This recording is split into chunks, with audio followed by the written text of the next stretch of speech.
Hey guys, it's Morgan. Welcome to the final video in the 2024 Beta 300RR Race Edition. That's a mouthful, right? Race Edition motorcycle build with our lovely contestant here, Cecilia. This has been a lot of fun, and I just want to put air quotes around that word build. Everybody talks about their bike build, build. Okay, I didn't build this motorcycle. I sort of put it together.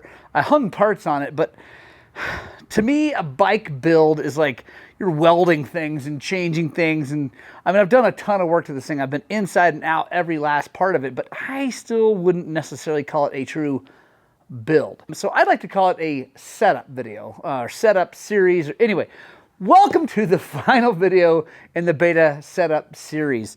We're going to go over all of the things that we have done to this bike because I feel like it is now done. It is finished, ready to rock, set up just like I want it. I don't really feel any need to do anything else to it. I do have just a couple more parts coming, but they're not really going to change anything about the way it functions. There's just some blingy stuff that, and I will talk about it here in just a little bit. But yeah, to me, we're done. Because some of you guys always complain about the camera moving around, and I do apologize. I don't have a cameraman or someone to hold it, and setting it down doesn't always work because I can't get in tight. For you guys, I do have a setup here. I'm going to set this thing up on a tripod. I'm going to stand on the other side of it. We're going to go over every last thing we've done to this bike. I think it's going to be a lot of fun. I'm going to grab a cup of coffee. Join me. Here we go. All right, guys. I'm trying to set this up like as if we met at the trail and we're just hanging out and talking about dirt bikes. So let me know what you think about this video, if you like it or not, I don't know. But I know that a lot of you guys want to know everything we've done. I have a full build sheet. If you want a copy of this, email me, Morgan at Highland-cycles.com. It's here below. It's also a link in the description. Email me there saying you want a copy of the beta build sheet. Also, I have a copy of the 300 KTM build sheet that I can send you to. Let me know if you want that. If not, I'm just going to go over here. Let's start with, hang on. All right, I got an Mako 360 SX. Guys, I won't ride a dirt bike without one of these on it anymore. I used to run flex bars. I think these are better. I think these are better than the PTSD ones or whatever the other style. This is the best vibration damping, small hit damping bar setup that I have ever used. I really, really like it. The SX model is just sexy and a little bit lighter. I don't care about the lighter part. I do care about the sexy part. I like that a lot. Then we got our Molecule Motorsports handguards. These things are actually really cool. I keep saying they're ugly, but actually they're growing on me. I'm kind of enjoying the way they look now. They're still pretty ugly, but I'm ugly too, so big deal. But they are super burly. I dropped the crap out of this bike when I was doing my hard enduro test the other day. If you haven't seen that video, make sure you check it out. And these things just like, boom, took direct shots, and they are totally fine. So big fan of those. I got these mitigated bar ends. I've not tested those yet. They're burly, and I like them. They're going to work great. We got Extreme Parts levers. We got these bendy levers from Extreme Parts. I really like those. I'm not walking around again because I want this thing to stay calm. You know, the video to stay calm and you guys to not complain so much. But these levers are nice. They're just aluminum bendy levers. They're really good from Extreme Moto Parts. Those guys are awesome. They do a great job.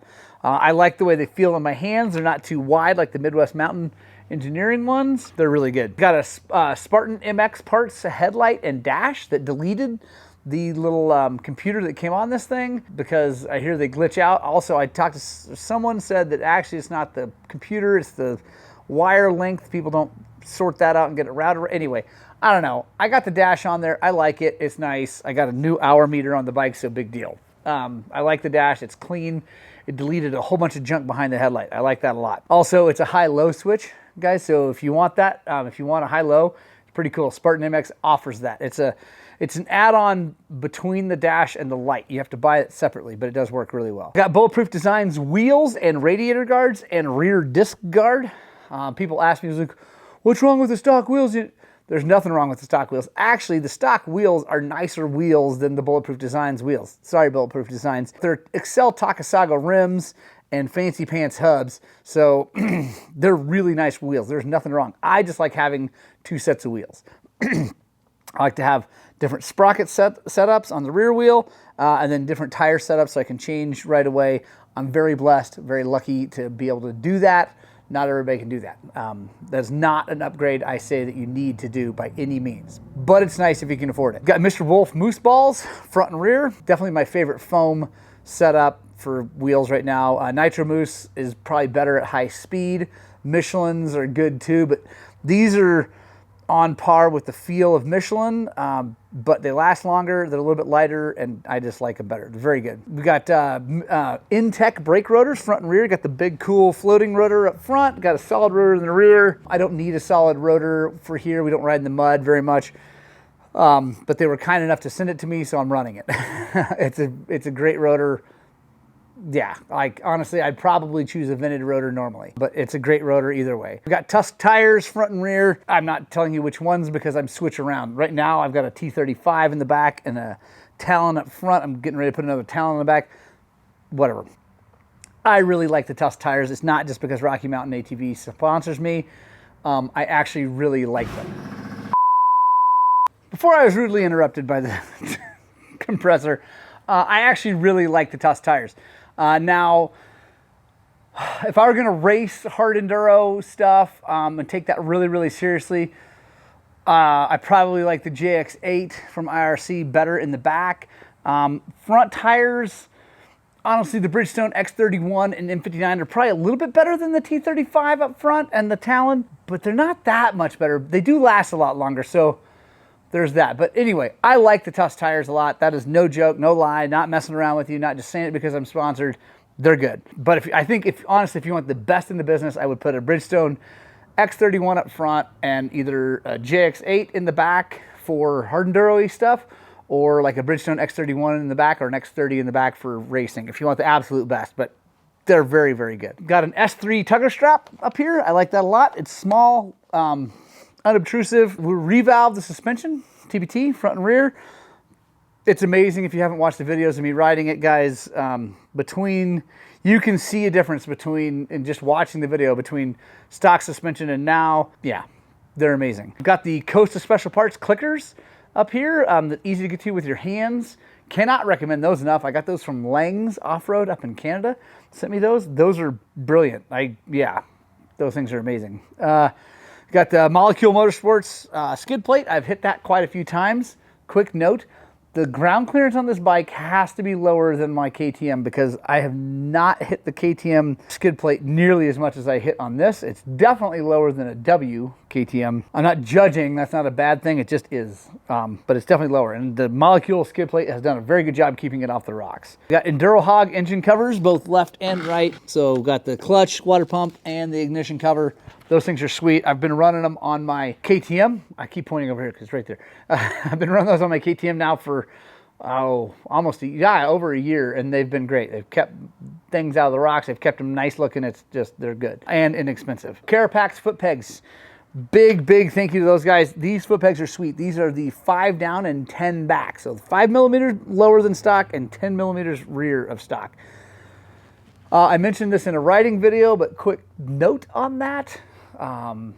There are a lot of people out there, Jimmy Lewis, probably the most famous guy out there saying this, and I agree with him, is that, and he's talking about tall people, big tall people that have a hard time like going from sitting to standing because it's further, right? Because their legs are longer, inseam's longer, it's just more of an effort. He thinks that you should get a taller seat before you get change foot peg height. Now, the reason he says that and the reason other people would say that is because engineers spend a lot of time designing these bikes and putting the foot pegs exactly where they want them to set the center of gravity when you're on it. It's important, right? Where that foot peg is very important. And if all you're doing is trying to change that difference, like the difference between the seat and the foot peg, I agree. Seat first before foot peg.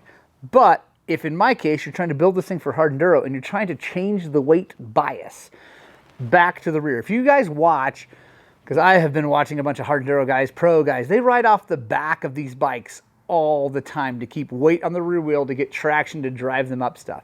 That is not where you want to be when you're racing moto. It's not where you really want to be when you're racing hare scrambles or things like that. But for hard enduro, it is exactly where you want to be. You want to keep a ton of weight on that rear tire. So these pegs make a lot of sense. They get the weight lower and they get the weight back, and that helps with that. So that's why I do that. We got a mitigator brake tip down here, stainless steel brake tip, really, really nice, super strong. The stock one's fine too, but I just like that. Thing's awesome. Design Lab Co. Graphics.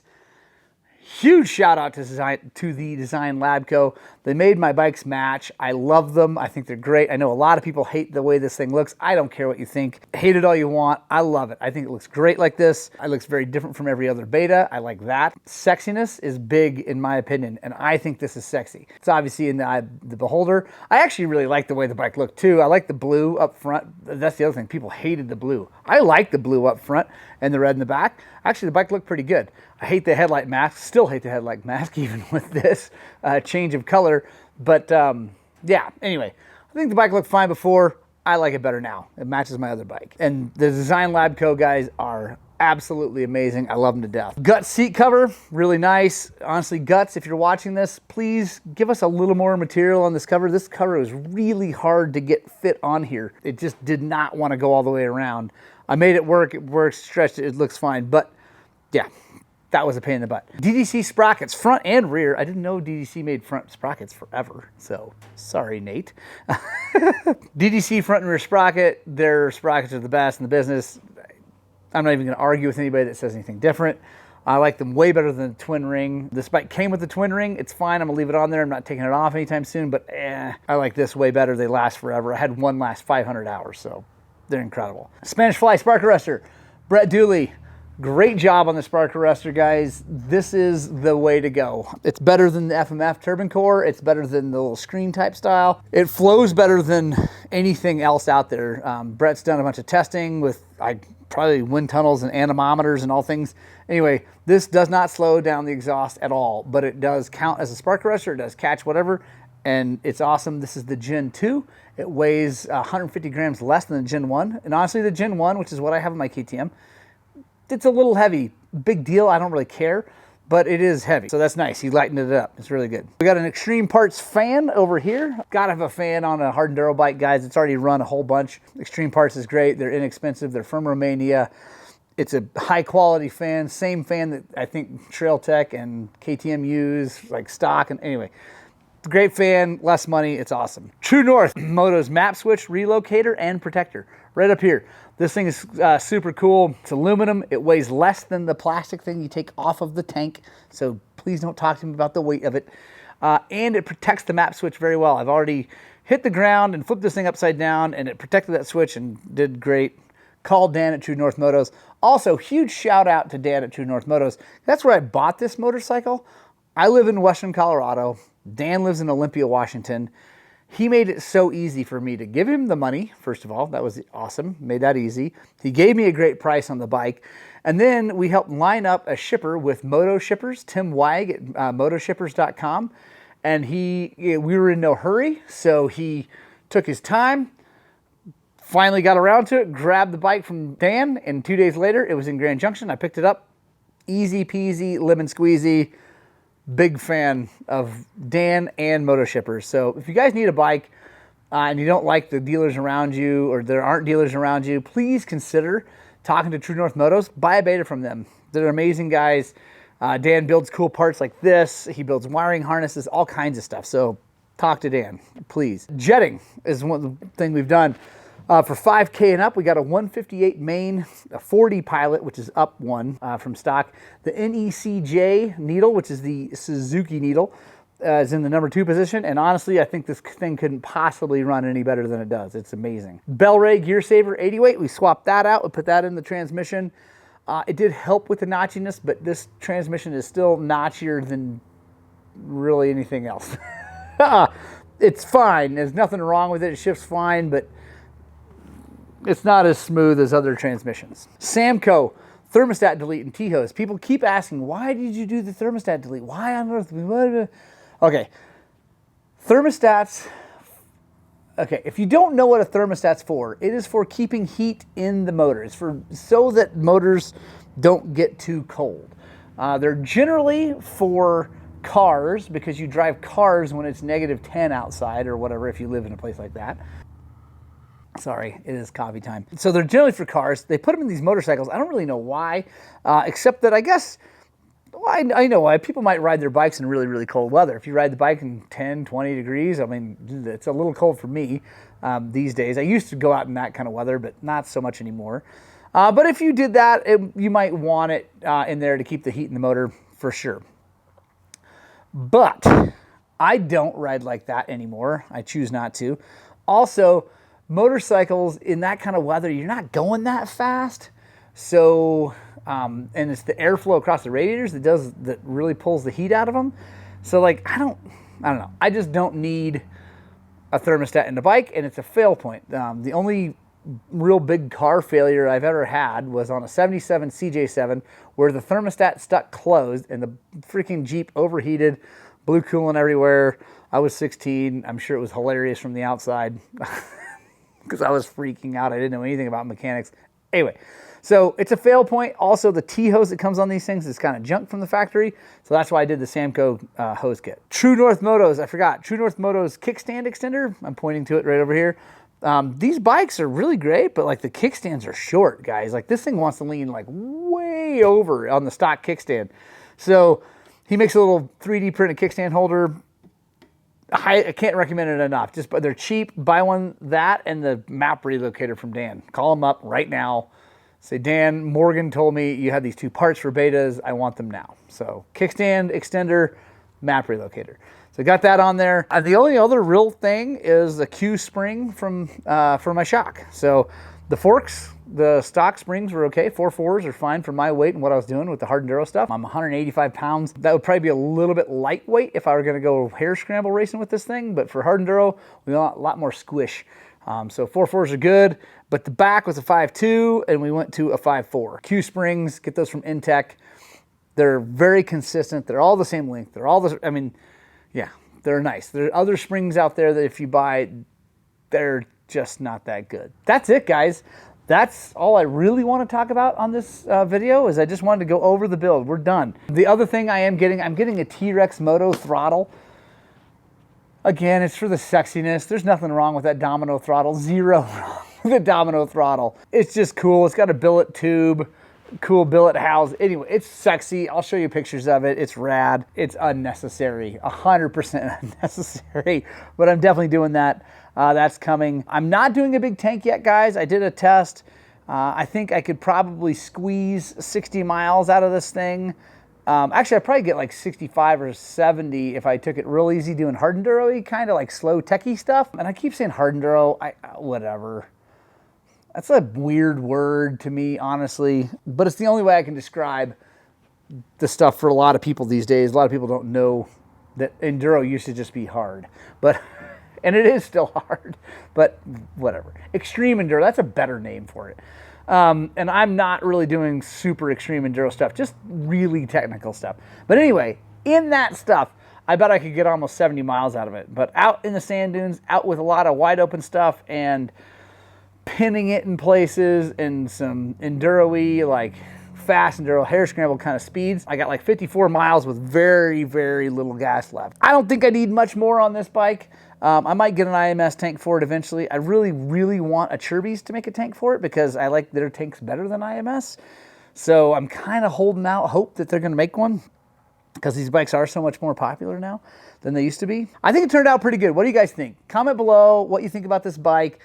Comment below if there's other parts that you think I should have done or I made a mistake on. What should I not have put on here? What should I have put on here instead? Let me know. I can't think of anything else. Thanks, guys, for joining me. Like I said, email me, morgan@highland-cycles.com. I'll send you the build sheet. I don't have the prices of anything on here. You can Google that.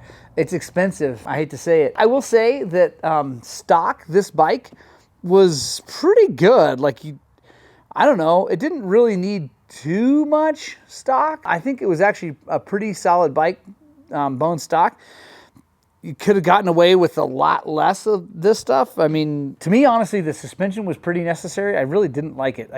I started off liking it. I was kind of into it at first because I was riding really fast stuff, and then I got into the rocky stuff and rockier, and then I started to hate it. It wasn't good. And the KYB, I've said this before, the KYB that comes on this is not the same KYB as what's in YZs. It's not that good stock, guys. It's really not. I think honestly the 24 and up WP is better stock than this. So the suspension's pretty necessary if you really want to ride the thing and be comfortable. The handguards that came with it were junk, but whatever, that's normal. The skid plate is much better. I like that skid plate. Guards and things like that are all important, but a lot of the rest of the stuff, guys, is just nice to have. Foot pegs aren't necessary, but they're nice. Headlight, not necessary, but it's nice. The wheels and stuff, not necessary. So honestly, like the kickstand and the little relocator, that's pretty necessary, and those are cheap. Thank you guys so much for joining us. I really appreciate it. I hope you got spread the gospel of two wheels, and as always, I hope that what we're doing here at Highland Cycles is inspiring you guys to work on, but more importantly, get out and ride your dirt bikes!